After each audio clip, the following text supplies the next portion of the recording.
বক্তব্য রাখবেন বাংলাদেশ কল্যাণ পার্টির চেয়ারম্যান রাজনৈতিক সহযোগিতা জনাব। এটা তো শব্দতে আমরা একটা অস্বস্তি ফিল করতেছি। এইদিকে মাইক দিয়ে আওয়াজ করতেছেন, এইদিকে আরেকজন মাইক দিয়ে আওয়াজ করতেছেন, কে কার কথা শুনতেছে? না, জামের ভিতরে হরেন দিয়ে কি করবো? না, কেরা কার কথা শুনবো? যার মতো সে ব্যস্ত।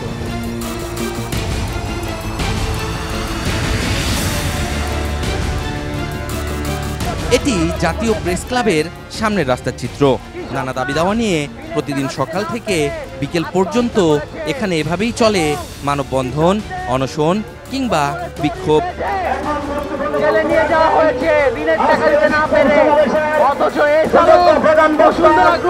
রাস্তার উপরেই এসব আয়োজনে বিকট শব্দে চলে বেশ কয়েকটি উচ্চ শব্দের মাইক, যার এক একটির মধ্যকার দূরত্ব মাত্র কয়েক গজ। অবস্থা কি হয় দেখুন একবার।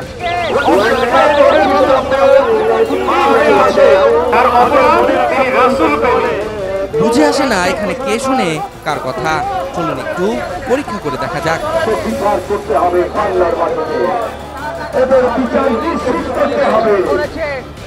একটা প্রশ্ন করতে চাই, আপনি আমার কথাই ঠিক মতো শুনতে পাচ্ছেন না, তাহলে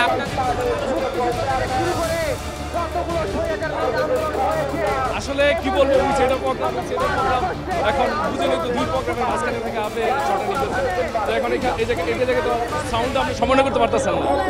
এ তো দেখি প্রশ্ন করছে একটা আর উত্তর দিচ্ছে আরেকটার, কারণ মেসেজ তো ক্লিয়ার না। কথা না বোঝার বিষয়টি স্বাভাবিক, কারণ প্রচন্ড শব্দ দূষণ এখানে। কথা বলতে চাই এখানে যারা এসেছেন তাদের সাথেও, কিন্তু খেপে গেলেন কয়েকজন।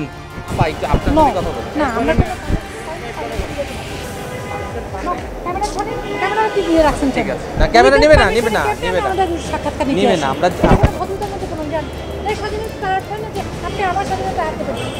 না না না কিছু করতে না তো, সরে যান, সরে যান। এখানে একবারের জন্য বুঝলাম না তো, আপনি খারাপ দাঁড়াবেন না কেন?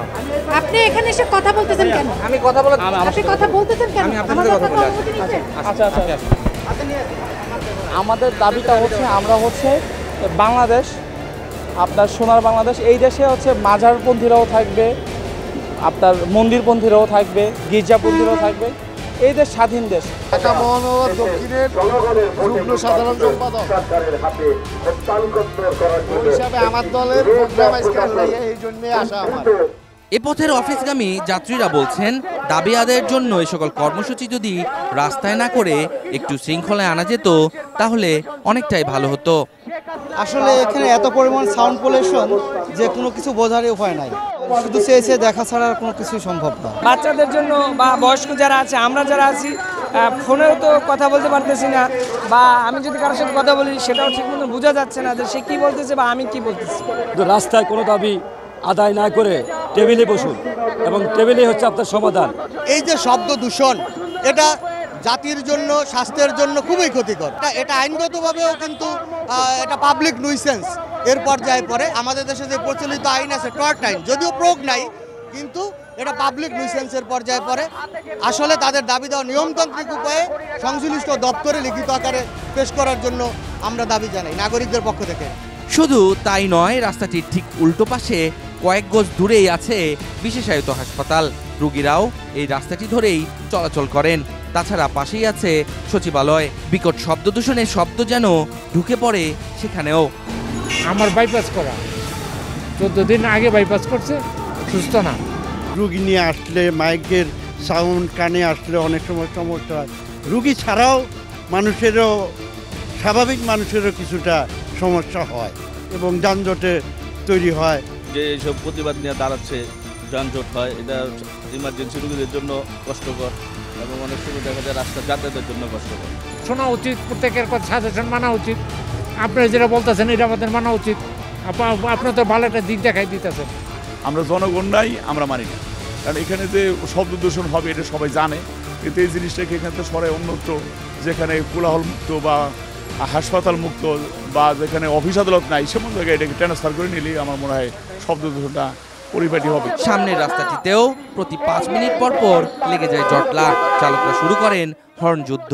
মাইক আর যানবাহনের হর্নের শব্দ মিলেমিশে একাকার হয়ে অস্বস্তি বাড়ায় এ পথের যাত্রী ও চালকদের। 4-5টা মাইক তো চলে, এখন কি করবো, আমাদের এটা মান্য নিতে হয়, এছাড়া আর কিছু করার নাই। জাম তো পল্টনে 1 ঘন্টা লাগিয়ে দেয়। সমস্যা তো অবশ্যই হয়, উল্লি চিল্লাচিল্লি আমি হারা দিন চিল্লা দিতে থাকি, আর মিছিল একটু করলে এদিকে জাম বাই যাচ্ছে সব জায়গায়। হরেন দিলেও সরে নাই, রাস্তা ব্লক করে দেয় এইভাবে প্রতিদিন। পেছন থেকে হরেন দেয়, ঠিকভাবে কথা বলা যায় না। এইভাবে আন্দোলন করে রাস্তা ব্যারিকেড দিয়ে জনদুর্ভোগ সৃষ্টি করে দাবি আদায়ের যে গণতান্ত্রিক প্রক্রিয়া, এটা বরঞ্চ গণতন্ত্র তো নয়ই, বরঞ্চ গণতন্ত্রকে ব্যাহত করছে। ঢাকা মেডিকেলের নাক কান গলা বিশেষজ্ঞরা বলছেন, বর্তমানে শব্দ দূষণের কারণে দিনকে দিন বাড়ছে রোগীর সংখ্যা। স্থায়ী কানে কম শোনা, মাথা ঘোরা কিংবা মস্তিষ্কে সমস্যা নিয়ে অনেকেই শরণাপন্ন হচ্ছেন চিকিৎসকের। আমাদের প্রায়ই দেখা যায় যে বিভিন্ন রোগী তারা দীর্ঘদিন শব্দ দূষণের কারণে, শব্দে এক্সপোজার হওয়ার কারণে তারা দীর্ঘস্থায়ী কানে শ্রবণ কমে যাওয়া এই ধরনের সমস্যা নিয়ে আমাদের কাছে আসে।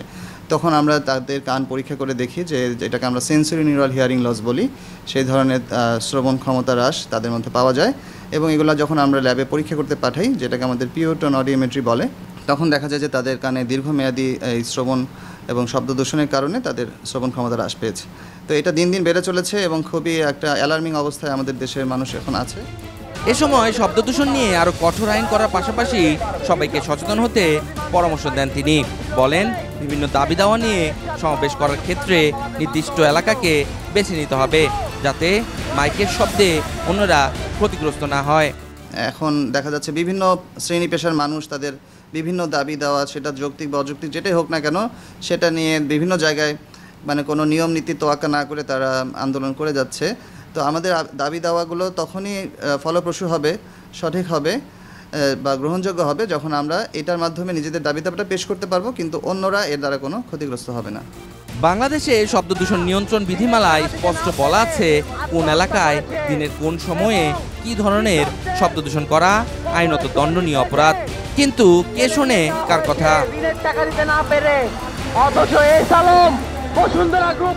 Mustafiz Suman, channel S, Dhaka. তাদেরকে কোটি কোটি টাকা কর মওকুফ করা হয় বড় বড় ব্যবসায়ীদের কালো টাকা সাদা করার জন্য।